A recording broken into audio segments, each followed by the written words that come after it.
Hi and welcome to Happy Kitty Kitchen.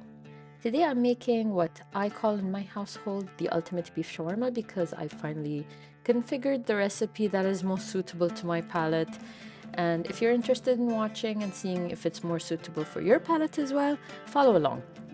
Now, starting with the beef marinade, which is the most important step if you want that tender, juicy meat, I marinated these beef strips for about 8 hours, and details are at the end of the video and description box. But basically, I grated or minced one whole onion and mixed that in there along with garlic powder, lemon and orange skins, making sure I only grated the skin off and stopped when I reached the white part of those citruses, because you know the white part is called the pith and that's a bit bitter. You don't want that in there. I also added a splash of orange juice and I also used milk. You can use yogurt or buttermilk as a substitute, but milk with lemons is going to curdle and become buttermilk anyway, so it's all the same thing. But you need that lactose to sort of break the fibers in the meat and make it tender and juicy. I added in 7 spices powder, and if you don't have that, Google to see what's in it because you could probably make your own version or make something pretty close to it.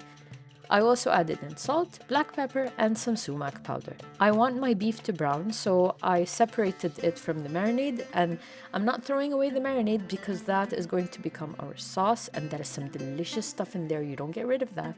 So now I decided to chop up the meat into smaller pieces just so that it would brown more and get distributed better in the sandwich as well.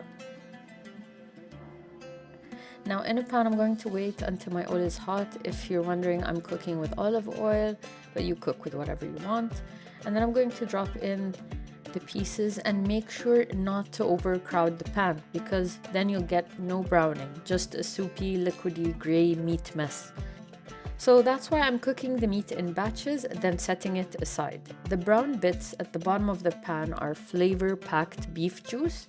I do not want to wash that off. I'm going to deglaze the pan by pouring over the marinade, which I need to cook down anyway before it can be safe to be consumed.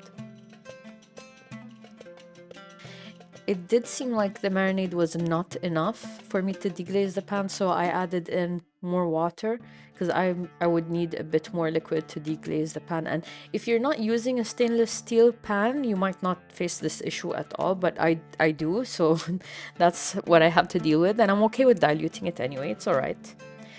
Anyway, what we're going to do here is we're going to wait for all of this to cook down, all of the sauce to cook down and all of the water to evaporate.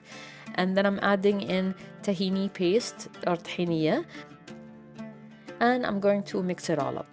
However, I did decide to move all of this into a glass jar and mix with an immersion blender because it was just so much easier and everything will mix better and the sauce will turn out silky smooth.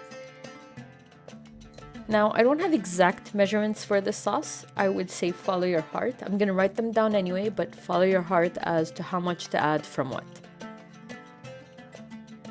So anyway, I made changes based on how it tasted.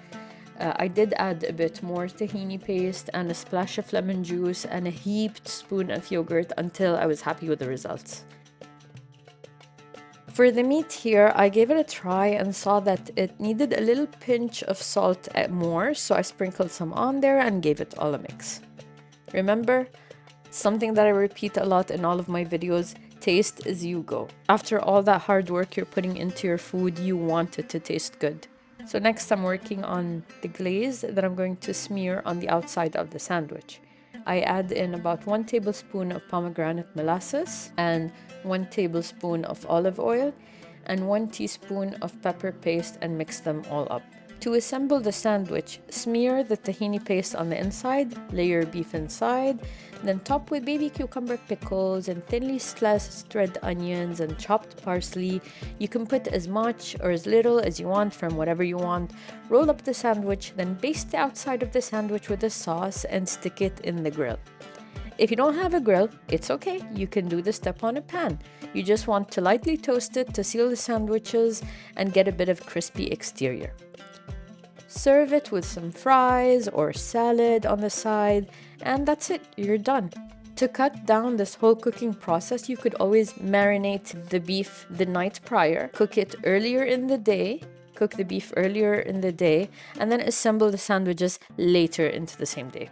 That way, the steps are broken down for you, and you can make progress without feeling too stressed out that you have to do it all in one sitting in one time. Anyway, if you've made it this far into the video, thanks for watching and have a great day from Happy Kitty Kitchen. Bye!